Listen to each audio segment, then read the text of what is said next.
नमस्कार दोस्तों, मैं कुमार राम प्रकृति योग शक्ति में आज आपको 21 जून योग दिवस की हार्दिक बधाई देता हूँ। और दोस्तों, आज कुछ योगा पर चर्चा करेंगे। योग व्यायाम तो हम नहीं करेंगे, मगर कुछ योगा पर हम चर्चा ज़रूर करेंगे। मित्रों, बहुत सारे दोस्तों के फ़ोन आते रहते हैं और वह अलग अलग रोगों के लिए हमसे योगा के बारे में पूछते हैं कि जी इस रोग में क्या क्या हम व्यायाम कर सकते हैं। जैसे कि एक दोस्त ने पूछा, सर बाल झड़ते हैं, बाल झड़ने के लिए हम क्या करें। तो मैंने उसका एक व्यायाम है, बाल अगर झड़ते हैं तो हम शीर्षासन कर सकते हैं, सर्वांगासन कर सकते हैं, वो बता दिया। परंतु मेरा कहने का तात्पर्य ये है, अगर आप किसी एक पर्टिकुलर रोग के लिए योगा करना चाहते हैं तो उसका संपूर्ण लाभ नहीं मिलता। मान लो किसी को थायराइड है, तो उसने कहा थायराइड के लिए सर हमें योग बताइए। अब थायराइड के लिए योग बता दिया, हलासन, सर्वांगासन। अब ये 2 योग बता दिए और 2-3 योग हमने बता दिए, मगर वह 2-3 योग या वो 2 योग वो नहीं कर पाएगा। उसका कारण यह है कि जब सर्वांगासन करने का तरीका भी आना चाहिए, या उस पर वो सर्वांगासन नहीं होएगा जब तक वह शरीर को लचीला नहीं बनाएगा, अन्य व्यायाम नहीं करेगा, तो सर्वांगासन भी नहीं होएगा या शीर्षासन भी उससे नहीं होएगा। तो इसलिए मित्रों, किसी भी एक रोग के लिए कोई पर्टिकुलर आसन करना या उसका लाभ प्राप्त करना पॉसिबल नहीं है जब तक आप संपूर्ण व्यायाम नहीं करते।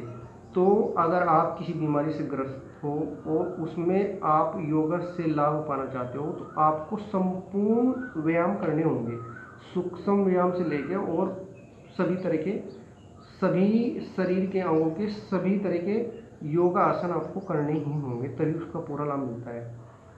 कुछ लोग पूछते हैं, जी मेरे यहाँ कंधे में दर्द है, इसका कुछ वो बता दीजिए। अब उसके लिए है व्यायाम, कंधे के दर्द के लिए भी व्यायाम है, मगर वो सिर्फ एक पर्टिकुलर आप कंधे के दर्द के लिए ही करोगे तो वो उसका लाभ नहीं पहुँच पाएगा, और लाभ भी पहुँच पाएगा तो आप उसे सही प्रकार से नहीं कर पाओगे एक ही व्यायाम को। तो इसलिए आप सरल सूक्ष्म व्यायामों से शुरू करिए और संपूर्ण योग करिए। आप फिर आपको जो बीमारियां हैं, जिस बीमारी को आप ठीक करना चाहते हैं, उस बीमारी से रिलेटिव योगासन कर सकते हो, तभी उसका पूर्ण लाभ मिलेगा। अब दोस्तों, आज हम योगा पे बात कर ही रहे हैं, तो मैं आपको बता देता हूँ कि कुछ लोगों के बहुत सारे अलग अलग क्वेश्चन होते हैं। जैसे कि लोगों का विश्वास नहीं होता, वो समझते हैं कि यह एक शारीरिक क्रिया है और शरीर को फिट रखने की क्रिया है, इसमें रोगों से इसका कोई लेना देना नहीं है, जबकि ऐसा नहीं है। यह एक बहुत ही ज़बरदस्त है। किसी भी रोग को ठीक करने के लिए योग व्यायाम सबसे महत्वपूर्ण है। अब मान लीजिए कुछ लोग कहते हैं, जी एक ने मेरे से पूछा, आपको जी सेक्स पावर बढ़ाने के लिए भी कोई योगा है। मैं कहूँगा 100% है, और 100% लाभ भी पहुँचता है। पर बात वही है, अगर आप एक पर्टिकुलर आसन करेंगे तो, और आप पहले तो कर नहीं पाएंगे, तो ये सारी चीज़ें होती है। अगर आपको किसी भी तरह की बीमारी है, किसी भी तरह की बीमारी में आप योगा से लाभ लेना चाहते हैं, तो कंटिन्यू आपको योगा व्यायाम करने ही होंगे। और इसका प्रभाव, इसका असर, इसका योगा को हम तब तक नहीं जान सकते जब तक हम इसे नहीं करते। आज हमें स्वामी रामदेव जी का धन्यवाद करना चाहिए, उन्हें नमन करना चाहिए, और माननीय प्रधानमंत्री श्री नरेंद्र मोदी जी को भी हमें धन्यवाद देना चाहिए कि उन्होंने योगा का इतना प्रचार प्रसार किया और हमारे बीच लेकर के आए और लोगों को करने के लिए प्रेरित किया, जिससे कि बहुत सारे लोगों को योगा व्यायाम करके उनका जीवन बदल गया। उसमें खुद मैं भी हूँ, मैं भी एक इंसान ऐसा हूँ जिससे इस प्रचार प्रसार के बाद में इस योगा की जानकारी हुई और मैं योग से जुड़ा, और आज योगा करने के बाद मैं बिल्कुल संतुष्ट हूँ और जीवन का आनंद ले रहा हूँ।